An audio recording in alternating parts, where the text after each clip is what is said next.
जय भीम सभी भाइयों को। सर हम जानना चाहेंगे ये जो प्रोग्राम जंतर मंतर पर रखा गया था, किस लिए रखा गया था, क्या कारण था, जरा कुछ बताइए। और रद्द हुआ तो क्यों हुआ? जंतर मंतर पर हमने 25 तारीख को परमिशन के लिए अप्लाई किया था, लेकिन उन्होंने धारा 144 लगाकर किसान आंदोलन का हवाला देकर वो परमिशन नहीं दी। इस कारण जो है फिर हमें यहाँ प्रोग्राम करना पड़ा। विनोद कुमार जी ने यहाँ प्रोग्राम अरेंज कराया और सतबीर जी वगैरह जो वहाँ आने थे, ये सभी भाई लोग यहाँ पर आए और आना पड़ा मजबूरी में, क्योंकि ये सरकार की तानाशाही है लोकतंत्र को कुचलने की। किसानों को अपनी आवाज़ उठाने नहीं दी जा रही है, तो लोकतंत्र बचा नहीं है और हम उसी लोकतंत्र को बचाने के लिए एक छोटा सा प्रयास कर रहे हैं। आपके हाथ में जो है लोक संसद का एक बुक है, क्या है बताइए इस तरह। लोक संसद जो है, मैंने पुस्तक लिखी है, इसमें अपने विचार दिए हैं कि लोकतंत्र को कैसे बचाया जा सकता है। लोकतंत्र को बचाने का केवल एक ही रास्ता है और वो रास्ता है जनता के हाथ में वोट वापस लेने का अधिकार दिया जाए। क्योंकि जनता मतदान करने के बाद नेता कहते हैं भैया दान कर दिया आपने, अब तुम्हारा इससे मतलब क्या रह गया है। तो जनता दान नहीं करती है, वो जनता मत अपने देती है उनको अपने भलाई के लिए, लेकिन उस मत को लेकर जो है नेता पूरे 5 साल तक मौज लेते हैं, भ्रष्टाचार करते हैं, अपराध करते हैं, लेकिन जनता का कोई भी नियंत्रण उन पर नहीं रहता है।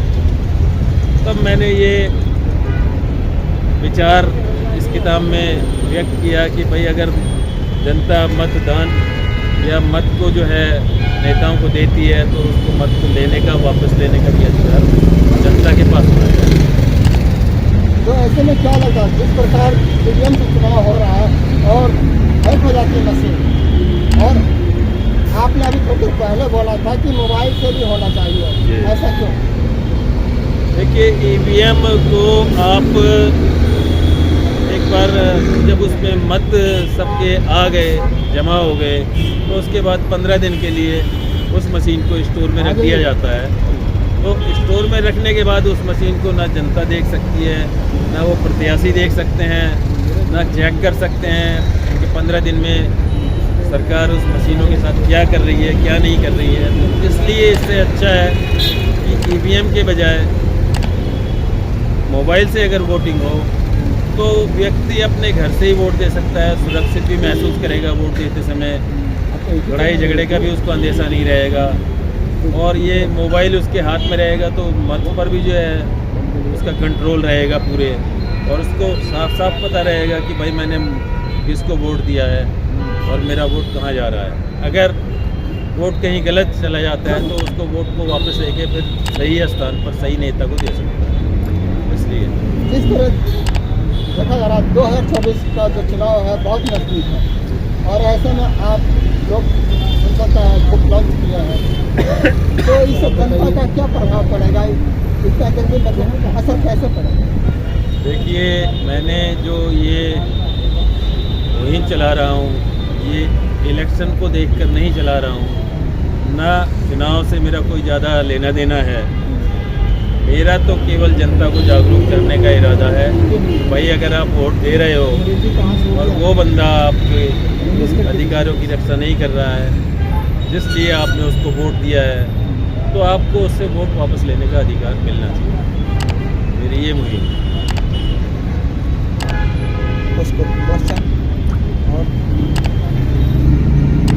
आपने जो 2 वोट मैंने वो राइट टू रिकॉल की बात कही, तो इसमें क्या बेनिफिट है ये आप बताइए। देखिए हसन साहब, ये राइट टू रिकॉल नहीं है। राइट टू रिकॉल जो है वो पूरी तरह सरकार के नियंत्रण में होता है, वो दोबारा चुनाव कराने पड़ते हैं। तो दोबारा चुनाव एक बहुत भारी भरकम प्रक्रिया है, तो उससे हटकर हमने वोट वापस लेने का कंसेप्ट रखा है। मान लीजिए मुझे किसी नेता से दिक्कत है जिसको मैंने वोट दिया था, तो मैं उससे अपना वोट वापस लेकर किसी दूसरे नेता को दे दूंगा। तो ये राइट टू रिकॉल में और इसमें ज़मीन आसमान का फ़र्क है। ये वोट का अधिकार जनता के हाथ में रहेगा, जनता के अधिकार में रहेगा। राइट टू रिकॉल जो है वो सरकार के अधिकार में रहता है। नहीं, ओवरऑल तो ये भी एक मशीन है, मोबाइल भी एक मशीन डिवाइस है जो चिप द्वारा चलाई जाती है। क्या ये मैनिपुलेट नहीं हो सकता? देखिए, मैनिपुलेट हो सकती है, जी। मोबाइल भी हैक हो सकता है। ठीक है, आप 1000 बार हैक कर लीजिए, वोटर अपना वोट जो है 1000 बार चेंज कर लेगा। तो लेकिन हैकिंग इतनी आसान नहीं है मोबाइल की। आप देखिए, आप पैसे भेजते हैं, लाखों करोड़ों का लेन देन होता है, तो क्या वो मोबाइल हैक करके पैसे जो है इधर उधर हो जाते हैं? बहुत सेफ्टी रहती है, OTP आता है। तो वैसा ही सिस्टम, वैसा ही जो है इसमें मोबाइल में भी किया जा सकता है, सुरक्षा का ध्यान रखा जा सकता है। तो ऐसा इतना ज़्यादा हमें घबराने की ज़रूरत नहीं है। मोबाइल से चुनाव ज़्यादा ट्रांसपेरेंट रहेंगे। मैं सतवीर सिंह जाटव, दलित जनजागृति मिशन का नेशनल प्रेसिडेंट। और सबसे पहले तो मैं मीडिया कर्मियों का, सभी लोगों का जो धन्यवाद दे देना चाहता हूँ, जो कि हमारे बड़े भाई राजवीर सिंह इंजीनियर जी के द्वारा जो ये कार्यक्रम जो सेट किया गया था जंतर मंतर पर, और ये मनुवादी सरकार ने, इस भारत के प्रधानमंत्री मनुवादी ने, और जो है और ने सब लोगों ने जो उस कार्यक्रम को जो विफल किया, उस कार्यक्रम की जो परमिशन थी उसे जो इग्नोर किया, उसका एक बहुत बड़ा रीज़न रहा है। क्योंकि अगर वो कार्यक्रम, ये लोक संसद का कार्यक्रम अगर जंतर मंतर पर होता तो वहाँ पर हजारों की तादाद में नहीं, लाखों की तादाद में लोग इकट्ठा होते। और जब लाखों की तादाद में लोग इकट्ठा होते तो आप लोग जानते हैं, फिर वहाँ पर जो एक देश के अंदर एक अलग मैसेज जाता। जो देश जो आज जो पीड़ित है, जो हर गरीब जो पीड़ित है, उसका क्या कारण है, उसके विषय में पता लगता। और जब पता लगता तो 2024 का जो चुनाव है, मेंबर ऑफ पार्लियामेंट का जो चुनाव है, वो उस चुनाव से प्रभावित होता। तो सर रद्द क्यों किया गया परमिशन आप लोगों का? परमिशन रद्द होने का एक कारण रहा कि कुछ वहाँ पर जो संविधान के जानकार लोग नहीं थे, और मैं प्रधानमंत्री और जो सरकारी मशीनरी, जो मेंबर ऑफ पार्लियामेंट थाने में जो प्रशासन बैठा हुआ है, मेरा मानना तो ये, या तो वो क्या बोलते हैं कि नकल कर वो वहाँ पर आए, उन्हें कानून के विषय में IPC और CRPC का ज्ञान नहीं है। अगर काश उन्हें IPC और CRPC का अगर ज्ञान होता तो जो भी कोई नॉन पॉलिटिकल मूवमेंट जो पॉलिटिकल नहीं है, अगर किसी कार्यक्रम की जब परमिशन चाहता है तो उसकी परमिशन उन्हें मिल जाती है। तो वो प्रशासन ने जो है किसानों का बहाना दे करके और अन्य लोगों का बहाना दे करके कि देश के अंदर धारा 144 लगी हुई है, 4 लोगों को इकट्ठा होने की परमिशन नहीं है, जबकि जो है संविधान के तहत जो है नॉन पॉलिटिकल मूवमेंट को पर कोई काम करने के लिए धारा 144 लागू नहीं होती है। तो मेरा कहने का तात्पर्य है कि हमें जो लोग इस मुल्क के अंदर हैं उन्हें संविधान के दायरे, संविधान को पढ़ना पड़ेगा। और पढ़ना पढ़ के जो प्रशासनिक लोग इस प्रकार की सरकारें जो कार्यक्रम को विफल करने तक पहुँचती है, उन्हें जवाब देना पड़ेगा, तभी हम लोगों को हमारा हक मिल पाएगा। लेकिन EVM कैसे हटाएंगे आप लोग? EVM तो मोहर लग चुका है। हाँ, EVM देखिए, मोहर लगनी एक अलग बात है। मोहर तो लगती रहती है और सरकारें आती जाती रहती हैं। सरकार के दिमाग में अभी जो एक बहुत बड़ा भूत चढ़ा हुआ है कि तुम्हारे तो ये गुलाम है, समझे। आर्टिकल 326 के तहत हम लोगों को आर्टिकल 326 को भी पढ़ना पड़ेगा, आर्टिकल 143 को भी पढ़ना पड़ेगा और आर्टिकल 16 को भी पढ़ना पड़ेगा। और जब हम इन सारी चीज़ों को पढ़ाएंगे, जो वोट हमने दिया है, समझे, जो वोट हमने दिया है, जो ये जो मुहिम चलाई जा रही है, तो इस वोट को जो लेने का अधिकार भी जो है हर व्यक्ति के पास में होना चाहिए। वो इसलिए होना चाहिए कि अगर हमारा सांसद या हमारा विधायक किसी कार्य को नहीं कर रहा है, तो वो नहीं कर रहा, तो हम 1/3 के तहत जा सकते हैं, 1/3 के तहत जाते हैं, सिग्नेचर मुहिम करा के उस विधायक को हटाया जाएगा और उस मेंबर ऑफ पार्लियामेंट को हटाया जाएगा, समझे। और जब हम सब इन सब चीज़ों की जानकारी देंगे तो EVM को भला क्या, EVM का बाप भी हट जाएगा। लेकिन हमें जानकारी कैडराइज से देनी पड़ेगी, प्रिसिशन देना पड़ेगा हमें। और जब तक हम प्रिसिशन की जानकारी नहीं देंगे, तब तक EVM को नहीं हटाया जा सकता। और उसके लिए दूसरा रास्ता है कि हमें सड़कों पर उतरना पड़ेगा। जैसे कि आप लोगों ने देखा होगा कि आउट ऑफ कंट्री में श्रीलंका के अंदर हुआ, समझे, जब जनता भूखमरी के कगार पर गई तो जनता रोडों पर उतर आई। जब रोडों पर उतर आई तो उन्होंने जो है उनकी बात को माना। तो उसी प्रकार से हमें जनता को जागरूक करना पड़ेगा और ईवीएम के खिलाफ आंदोलन छेड़ना पड़ेगा। आज जो जरूरत हो ईवीएम की बात है और हमारे लोगों को इन सारी चीज़ों को संविधान के तहत पढ़ना पड़ेगा। लेकिन जिस तरीके से ईवीएम पे प्रदर्शन हो रहा है और सरकार उन्हें रिटर्न करके ले आती है फिर बाद में छोड़ देती है, तो क्या लगता है ये संभव है? देखिए, उसका एक रीज़न, बहुत बड़ा रीज़न है। इस मुल्क के अंदर 5 पार्टियां काम कर रही हैं। जो 5 पार्टियों का जो मामला है वो बड़ा खतरनाक मामला है, क्योंकि जो इस मुल्क के अंदर जो 6% जो ब्राह्मण हैं वो उन्हीं की पार्टियां हैं। पहले उनमें से क्या बोलते हैं, पहले थे प्रधानमंत्री आपके पंडित जवाहरलाल नेहरू, वो ब्राह्मण थे, समझे। उसके बाद में जो दूसरा जो आरएसएस का जो मामला है वो आपका वो भारतीय जनता पार्टी, वो ब्राह्मण की देन है। तीसरा आप चले जाए तृणमूल कांग्रेस पर, वो ममता बनर्जी, वो ब्राह्मण की देन है। और वामपंथी लोग हैं वो ब्राह्मण की देन है। चौथा आप चले जाइए कम्युनिस्ट की तरफ को, वो ब्राह्मण की देन है। और एक कुकुरमुत्ता लोगों को समझा करके ईमानदार बन करके इस देश के अंदर और विराजमान कर गया, वो है अरविंद केजरीवाल। और ये देन किसकी है? ये ब्राह्मणों के 6% की देन है। अब उन्होंने क्या काम किया कि जब ईवीएम पर मामला चला तेजी के साथ में, हमारे मुल्क के कुछ सुप्रीम कोर्ट के एडवोकेटों ने और अन्य बुद्धिजीवी लोगों ने जब ईवीएम पर काम किया और अंतर्राष्ट्रीय अदालत में भी ये सारा मामला गया, और उन्होंने कहा जब भारत के लोग जब ईवीएम को हटा करके बैलेट पेपर पर काम करना चाहते तो आप क्यों नहीं कर रहे हो? उस अदालत में उनकी पेशगी हुई।